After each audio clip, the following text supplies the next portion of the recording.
Ito, not everyone has access to me because I need peace more than attention. Yes, that's what this vlog is all about.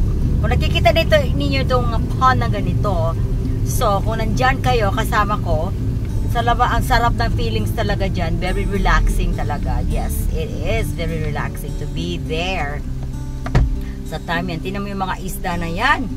Diba ang ganda-ganda ng mga isda? Fish, they're really, really good looking. Cactus are all over the place. Diba ang ganda-ganda ng mga views? There's one of the places here in Sarasota that you can come anytime during the day. Actually, they are open 7 days a week. And look at this giant tree. I never see a giant tree like that. But it's the best ever. So talagang ipapakita ko lang sa inyo kung gaano kaganda ang lugar na pinuntahan ko.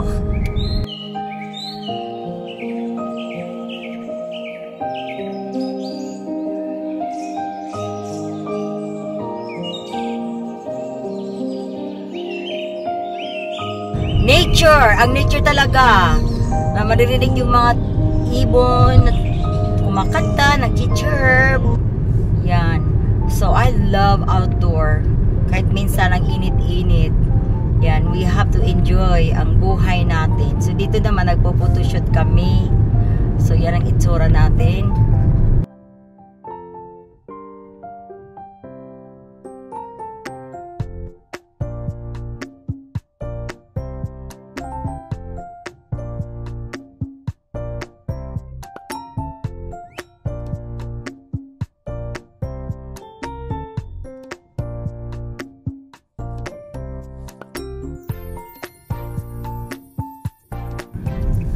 Andyan ako sa disyerto. Ayan. Diba? Nakakaawaw talaga yung mga roots. Yung mga ugat. Yung mga salitang ugat sa kahoy na yan. Ang laki-laki. Laki-laki talaga siya, guys. Kung nandito kayo, makikita niyo kung gaano kalaki yung mga kahoy na yan.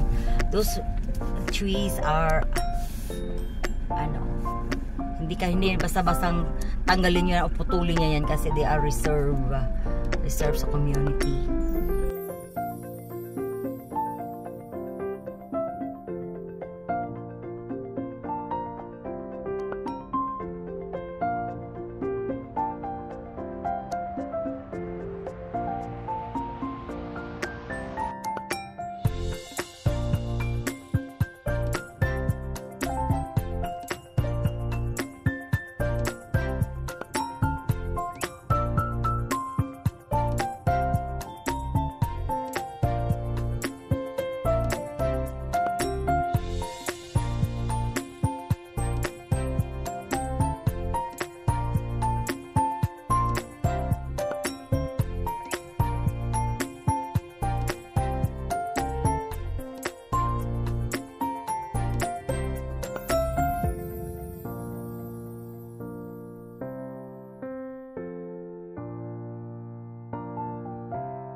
yung halaman na yan, ang laki-laki. It's a giant plant. I don't know what the names of this plant, but OMG talaga.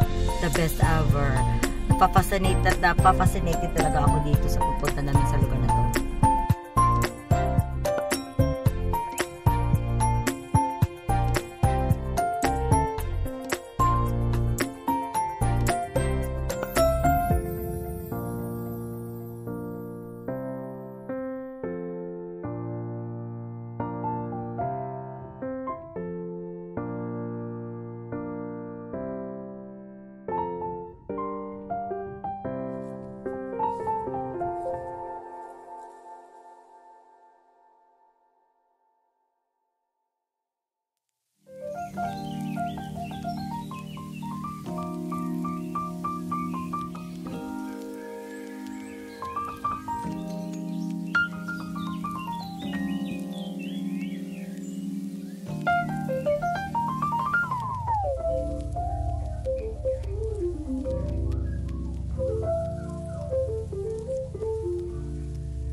Kita niyo yan, that's a nature, that's kahoy yan, nagtatagpo sa gitna ng daan, you know. So, ang ganda-ganda talaga tingnan siya, guys. Kung nandyan lang talaga kayo, parang yung if somebody getting married, magwo-walk dyan sa aisle na yan, ang ganda-ganda.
Tingnan mo yung floating cactus. Upside down cactus. I never see one like that before. Ang ganda talaga yung tingnan talaga niya yan, guys. Diba? So creative. Sa ilalim ng tent na may mga kunti-kunting mga square na butas-butas. Ganun lang ka-easy talaga siya.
Thank you so much for watching mga kalalab ko. Until next time naman tayo mag-video, don't forget to like, subscribe, and share. Bye for now.